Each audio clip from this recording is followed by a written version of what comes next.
those of y'all that don't know, I'm Coach Simmons, born and bred in Fort Riley, Kansas. And when I'm not dragging my wife and family over to eat barbecue over in Kansas City, I drag my brother to go ahead and work out at the gym.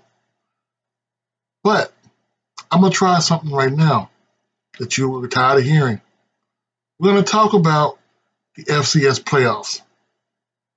Please give me a little time. I know. You're tired of hearing it? You say there's no way to swag into me. I can get into it. I'm going to find a way to either make everybody happy or piss everybody off about the FCS playoffs. Follow me.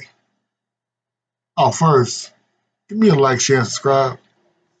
It helps the algorithm. Let's go. Yeah, so one of the first stadiums I wanted to use, maybe it'll be 2024, is the new soccer stadium in Nashville. I wanted to have locations for these games that both teams would travel to, and the cities of these locations will actually flip the bill, as well as cut a check to the kids, to the schools. Because the biggest problem with the playoffs right now is that you're not guaranteed a sum of money. So with this system, the $350,000 that most FCS schools get from playing FBS schools will be something guaranteed by each playoff game, each playoff team. So Nashville being one. The second one, I got to get something up there in the top of the country. So I was looking at Fargo, and I was looking at the Allure Center, which is bigger. So if we're going to have teams from that conference host a game, you want to get as many fans in there as possible. Like I said, each city will negotiate the money for each stadium. And you want to get as many fans in. And you know I was going to have Austin. You know I was going to have the city of Austin up here. That's where I'm at. Brand new stadium. Very high fluent in Parktown. Lots of money going around there. This would be a gold mine. There's only 20,000 plus seats, but trust me, it will be sold out. It doesn't matter who. It doesn't matter who they're playing here. It will be a sold out game. Now, when you go from Austin, you have teams like the Southland Conference or the WAC Conference. But you definitely going to find teams from the Southwest and their fans here. If the fans don't come, the local people will show up. I promise you that. Yeah, I know. It's long for my stadium. I don't care. I love this stadium. So, the next one I'm looking at, man, UNI. Like I said, I don't want to have all the schools from the Midwest and the North travel to the South because that defeats the purpose. But you do want to have stadiums in that area. And the UNI Dome is one of the biggest stadiums in that area. Like I said, it's not a destination of, oh my God, we got to go to Hawaii. But this is the thing is, have areas close by so that we can host teams who are from that area. If UNI is selected to play there, great. But you want to have areas which teams can go quickly, or their fans can go quickly. Now, there are a lot of teams, a lot of stadiums I'm having in the South. I will admit that. But this one in particular is the reason for this one. This one, Orlando City, is basically the home of Disney. We want to get Disney involved, not ESPN. Get Disney involved. They kind of up the TV money on this. Because while the cities are paying money, we got to get them on TV. And if Disney's doing this over a 3-weekend span, it would be huge. They love football. They love wasting money. Why not have the FCS go ahead and take it from them? Makes sense to me. What about you? And the next one, well, it's still Orlando, pretty cute stadium. We have got to bring in the SWAC and the MEAC. This is a very particular reason why I started this playoffs on this weekend. Celebration Bowl weekend. We will incorporate Celebration Bowl into the playoff system. So the MEAC and the SWAC will play each other on the 17th of December. The winner of that game advances in the playoffs. It's a 3-weekend playoff. That's it.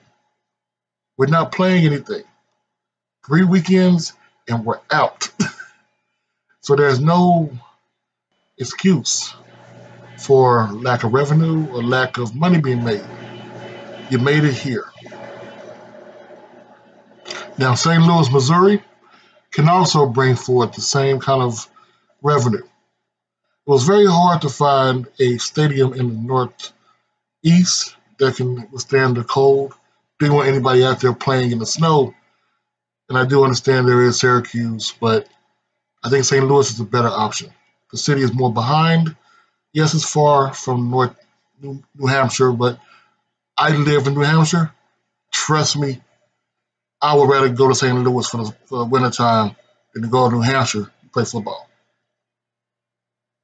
So, like I said, these cities will be paying the schools. Now, it depends on the school if they want to get paid for the conference, but each school will get paid by the city,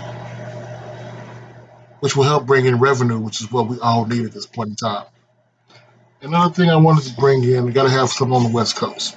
So I was thinking about LA, and I was thinking about Sacramento State being one of the most dominant teams in here right now.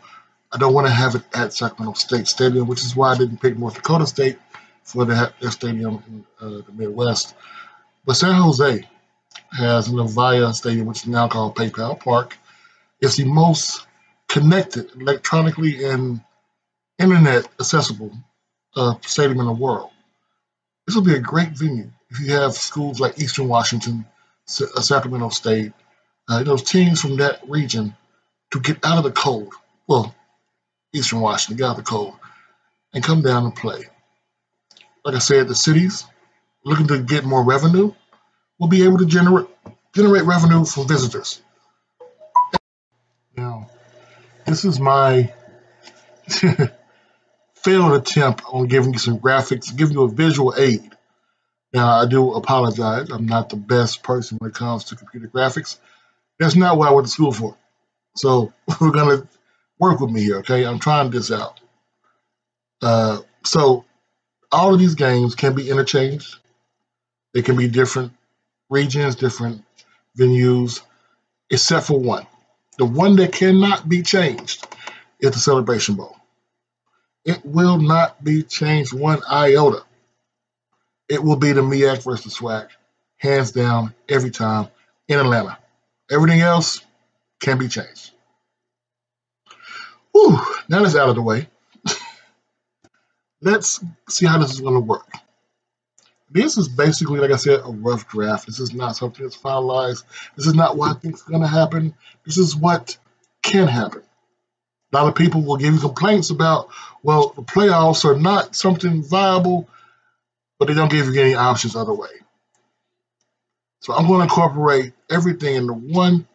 Either we're going to find a solution or piss everybody off. Either way, I'm going to try it, okay? So let's just pretend. This is how this is going to go. People say the playoffs don't make sense because you're not validating the regular season. And also, you don't make money when you're forced to pay to host a game. Am I hearing that correctly? Okay.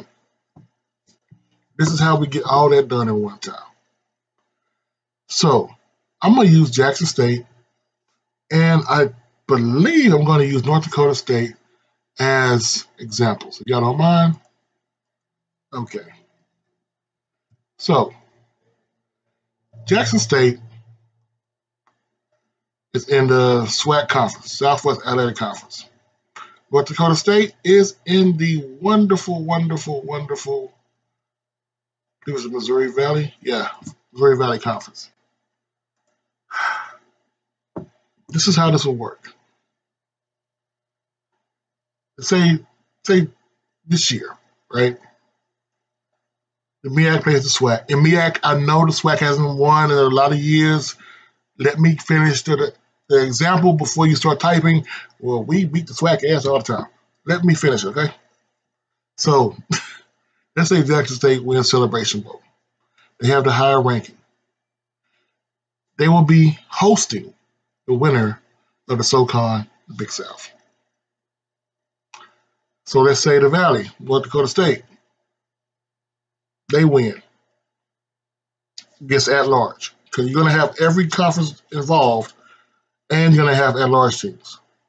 4 at large teams. And I did verify this with Blue Bloods and FCS Radio. The WAC and ASUN and the Big South and OVC will be joining together for 2024 to share an ROB. So, say the Valley, North Dakota State, beats the at-large team. Whoever the hell you want to put there. I don't care. They're at-large. The winner of that game will play, let's say, the Southland. Let's say for some odd way, we don't know how, Stephen F. Austin or McNeese State popped up. All right? They won the conference. They would go to North Dakota State. Then, say Jackson State wins on the top one, and they're ranked number 7. Well, North Dakota State ranked number 1. Guess what? Jackson's going to Fargo. You ain't got to bring the band. It's the team. Because what happens is the first games are going to be your money games. Each city that I explained before will pay to have this game in their area. The second time is your get back. Who would love to see Tennessee State play Jackson State in Jackson on the 28th of December? Who would love that? I would. It'll be awesome. So what happens? So check this out. After Jackson or whoever hosts the second game, they go to the Final Four. The Final Four is in Dallas. All this does, it pushes back the playoffs 1 week. It starts on 2 weeks. It starts on the 17th or the 21st, 2024. But you get bowls involved, so these teams don't hemorrhage money. And eventually they can host a game at their own stadium. Coach Simmons, what do you think about it? Let me know in the comments below. I'm out.